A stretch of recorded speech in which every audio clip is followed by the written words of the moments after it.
Hurricane হেলেনের আঘাতে 2 সপ্তাহের মাথায় গেল বুধবার যুক্তরাষ্ট্রের ফ্লোরিডা উপকূলে ঘণ্টায় 205 কিলোমিটার গতিতে আঘাত হানে হারিকেন মিল্টন। পরপর 2টি শক্তিশালী ঘূর্ণিঝড় আর এর প্রভাবে 130টির বেশি টর্নেডো, অতিবৃষ্টি, বন্যায় বিপর্যস্ত দক্ষিণ পূর্বাঞ্চলীয় অঙ্গরাজ্যটি।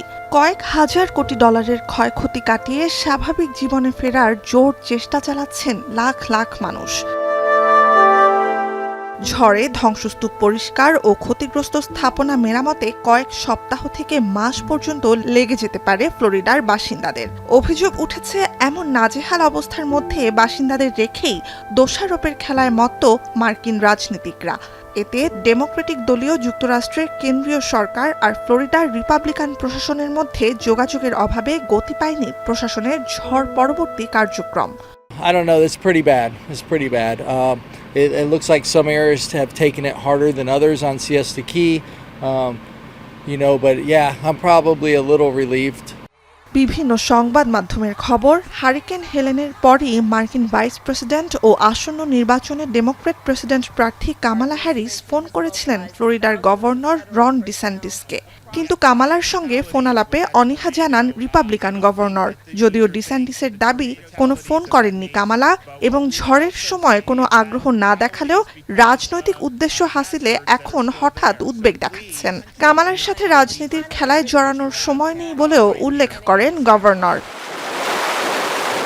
এদিকে উদ্ধার ও ত্রাণ কার্যক্রম পরিচালনায় কেন্দ্রীয় জরুরি ব্যবস্থাপনা সংস্থা FEM এর আর্থিক তহবিল ফুরিয়ে যাবে হারিকেনের চলতি মৌসুম শেষ হওয়ার আগেই, জানিয়েছে মার্কিন স্বরাষ্ট্র মন্ত্রণালয়। সায়েন্টিফিক আমেরিকান জার্নাল জানিয়েছে, গেল 1 অক্টোবর থেকে শুরু হওয়া 2025 অর্থবছরের প্রথম 8 দিনেই পুরো অর্থবছরের অর্ধেক তহবিল খরচ করে ফেলেছে FEM।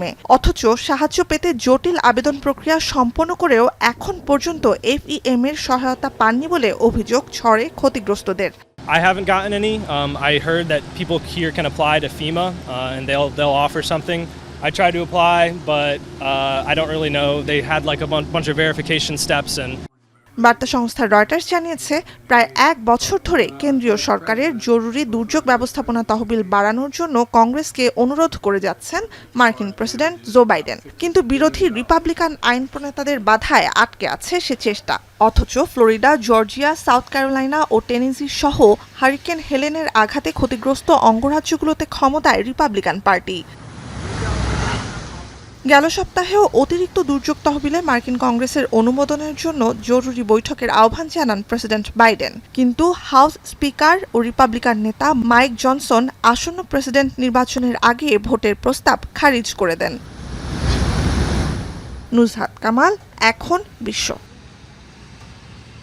মাঠের অলরাউন্ডার আমি, আর ঘরের allrounder Tylox. Tylox toilet cleaner, clean মানেই টাইলক্স।